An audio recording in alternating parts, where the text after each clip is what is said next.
Hello and good day everyone! Today we are celebrating Farmers and Fisher Folks Day 2025 and here is our entry for the pastel cooking contest.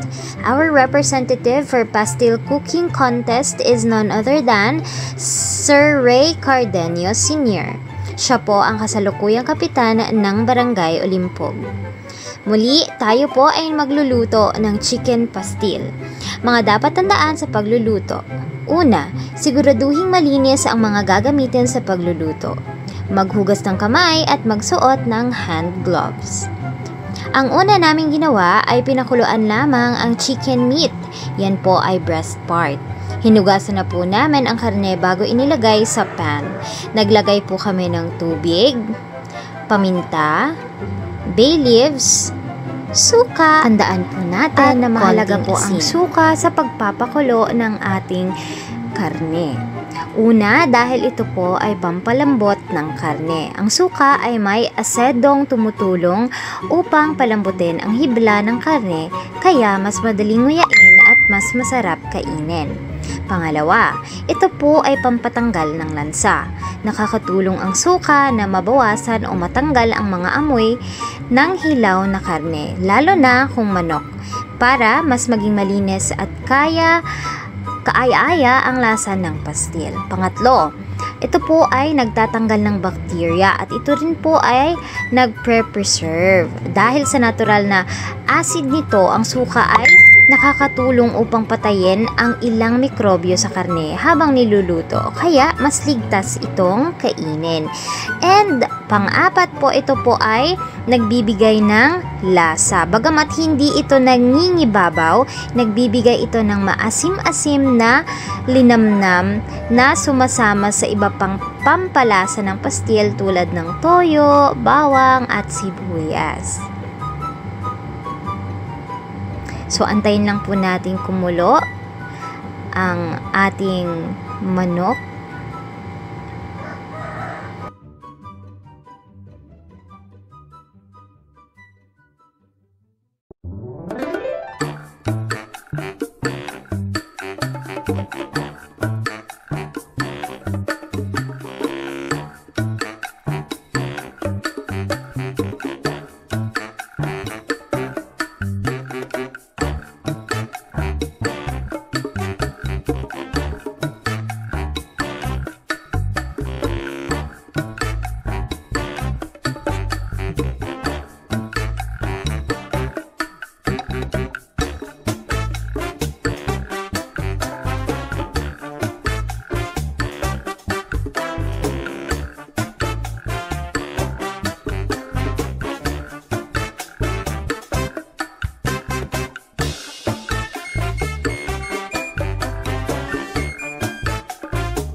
Nagdagdag nga rin po pala kami ng white pepper.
at sa tingin nyo ay luto na, pwede po nating iset aside. Antayin po nating lumamig yung karne para pwede po nating himayin at hindi po tayo mapasok.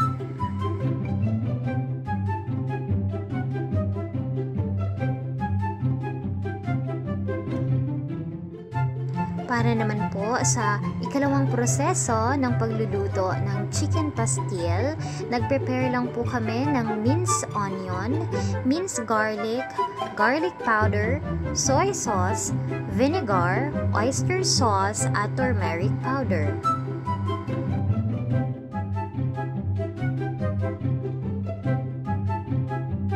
Sa nakikita po ninyo, yan, hinihiwa lang po ni Cap ang onion. Sinunod po namin ang garlic.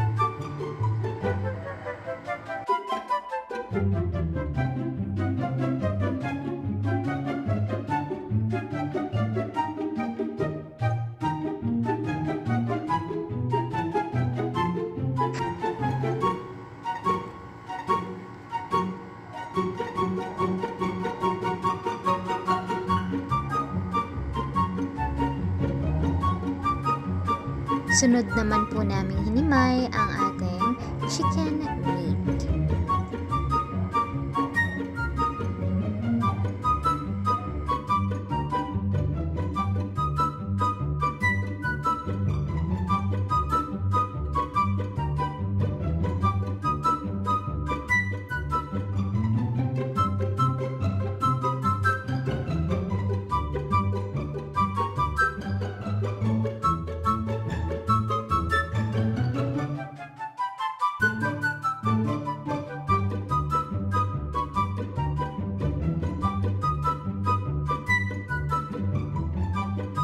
So, sa isang mainit na pan, naglagay lang po kami ng cooking oil para magisa po natin ang ating mga aromatics na garlic at tsaka onion. So, inilagay na po ni Cap ang garlic.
Sunod naman pong inilagay ni Cap ang ating minced onion.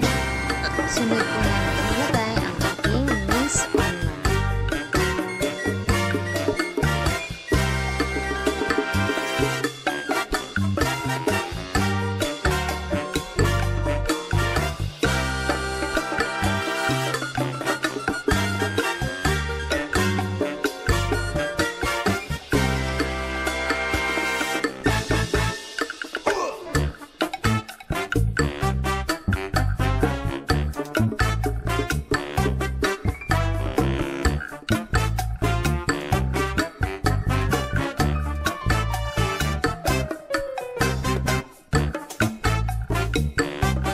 After po nating isute ang ating aromatics, idagdag po natin ang ating shredded chicken meat. At ang ibang pampalasa gaya ng ground pepper, garlic powder, konting asukal at konting asin. Konti lang po ang nilagay nating asin dyan kasi po, kung naaalala nyo, naglagay po tayo ng asin kanina noong nagpakulo po tayo ng ating chicken meat. So para hindi po maalat, konti lang po muna.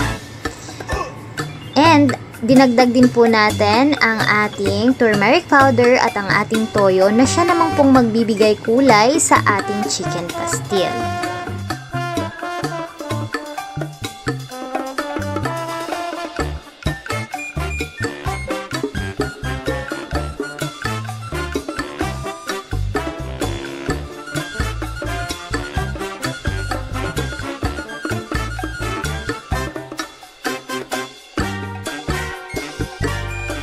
Nilagay na po natin ang ating oyster sauce. So, depende lang po sa inyo kung gaano karami.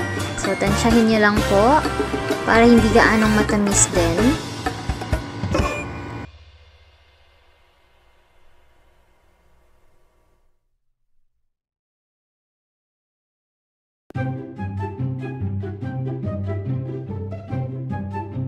Diyan naman po ay nag-request si Cap na lagyan ng toyo kasi daw medyo kulang pa siya sa kulay. So, dinagdagan po namin ng toyo.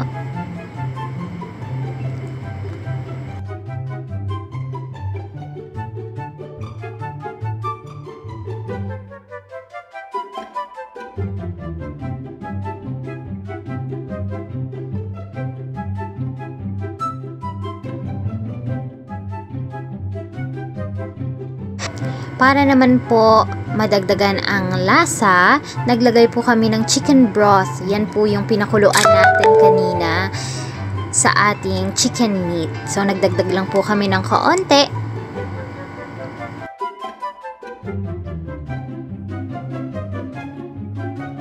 Then, mix lang po natin.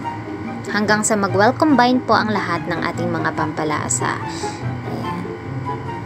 Yan naman po, sunod po namin inilagay ang ground pepper, garlic powder, turmeric powder, at saka asukal po at asin.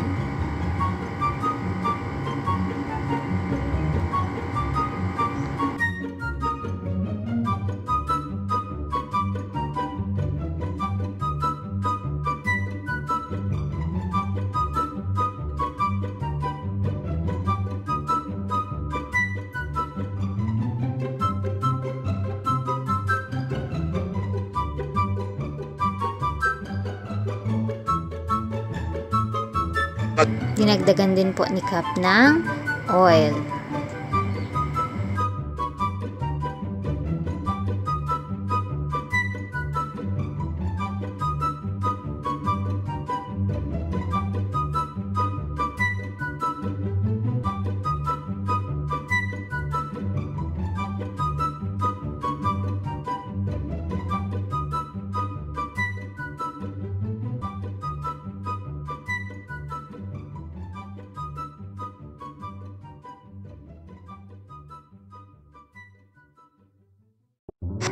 After po niyan ay nagdagdag lang po si Cap ng iba pa pong pampalasa at of course ang ating turmeric para po magkakulay. So ayan na po ang ating chicken pastil.